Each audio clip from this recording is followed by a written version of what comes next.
یہ تو اس سے پوچھو باپ سے کہ جو عید سے پہلے اپنی بیوی سے مشورہ کر رہا ہے کہ عید آ گئی ہے، اگر بیٹی کے گھر کپڑے نہ بھیجے تو اس کی ساس باتیں کرے گی۔ یہ چھوٹی عید گزری تھی نا، تو ہمارے ہاں کچھ لوگ سمجھتے ہیں کہ سخاوت صرف رمضان میں ہی کرنی ہے، اور رمضان میں ثواب زیادہ ہے، ورنہ راشن ونڈن والے لوگ کو عیدوں بعد بھی بھوک لگ دیجئے، عید کے بعد بھی اسی طرح ہی غریب کے ساتھ پیٹ ہوتا ہے، لیکن توجہ نہیں۔ ایک تو ذوق علم پیدا کریں۔ ہم نے اس عید پہ کوشش کرنی ہے کہ ہماری گلی میں، ہمارے محلے میں، ہمارے دائیں بائیں تھوڑا سفر کریں، بچوں کو دیکھیں، سرکاری سکول سے نکلتے بچوں کو دیکھیں، مساجد مدارس سے نکلتے بچوں کو دیکھیں۔ ہم نہ ایک ایک دو دو کا ساتھ دیں۔ یہ جتنی سیاسی جماعتیں کام کر رہی ہیں، جن کی حکومت تھی، جن کی ہے، پتہ نہیں کل کس کی آئے گی، میں تو ذاتی طور پر ان سے پورا مایوس ہوں۔ مجھے تو نہیں لگتا کہ جتنے لوگ آج تک حکومت کر چکے ہیں، بار بار آتے ہیں یا پچھلی حکومت گئی ہے، ان کے پاس کوئی پلان ہی نہیں ہے۔ یہ تو بیچارے ایک دوسرے کی ٹانگیں کھینچنے کے علاوہ نہ کچھ کر سکے ہیں، نہ امید ہے کچھ کریں گے۔ لیکن غریب کی تکلیف بڑھ گئی ہے۔ میرے پاس 20 لوگ آتے ہیں، آتے تو وہ دعا کا کہنے ہیں، آتے تو صرف یہ بتانے ہیں کہ اس مشکل میں ہوں دعا کرنا، لیکن دوستو لوگوں کی باتیں سن کے بڑی تکلیف ہوتی ہے۔ ہم کیا کسی کی مدد کر سکتے ہیں؟ ہمارے لیے تو مدارس چلانے مشکل ہیں، لیکن لوگ اذیت کا شکار ہیں، ذہنی کرب کے نیچے لوگ آ گئے، اتنی بڑی اذیتیں کھڑی کر دی گئی ہیں۔ تھوڑا تھوڑا دیکھو، 2 کا کھانا 3 بھی تو کھا ہی سکتے ہیں نا، 3 کا کھانا 4 بھی تو کھا ہی سکتے ہیں نا۔ میرے محبوب نے ہمیں یہ نہیں کہا تھا زیادہ گوشت پکانا، بلکہ رسول پاک نے تو رنگ ہی بڑا سادہ دیا ہے۔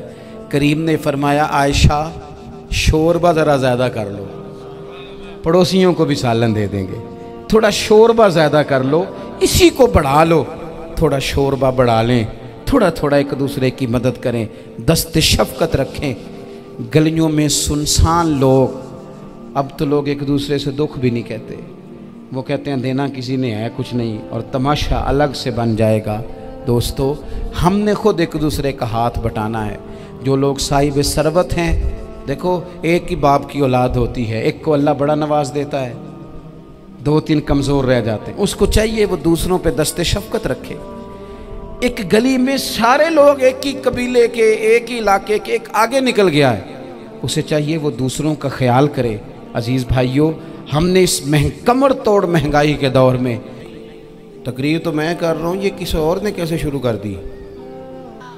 جمعوں میں، محفلوں میں کانوں کے ذائقے کے لیے نہ آئیں، اس لیے آئیں کہ میرے علم میں، میرے عمل میں یہ کوئی اضافے کی بات بنے گی، میں کوئی نصیحت حاصل کروں گا تو میرے دل کا زنگ اترے گا۔ ہمارے ہاں یہاں لوگ مزے کے لیے آتے ہیں، اور آج کل لوگ فوٹو کے لیے آتے ہیں۔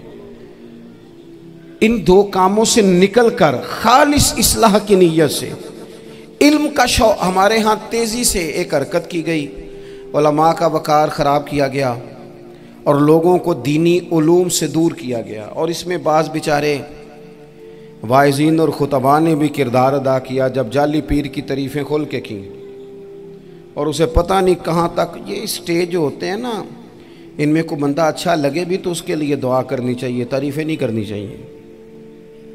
تعریفیں اس کا کوئی فائدہ نہیں ہے، اس بندے کو تو دعا کا فائدہ ہے۔ اگر آپ کو اچھا لگ رہا ہے تو اسے دعا دیں، اس سے زیادہ کچھ نہیں کریں۔ اور ہمارے ہاں جناب وہ نقیب محفل بیچارے کی شامت آ جاتی ہے اگر تعریفیں تھوڑی کرے تو، کہتے ہیں انہوں تو نام ہی نہیں لینا ہوں، اور بھائی اس کے نام لینے سے آپ کا قد اونچا ہوتا ہے۔ تو علم اور عالم، ان دونوں چیزوں سے قوم کو دور کیا گیا۔ دینی تعلیمات کا فقدان ہے۔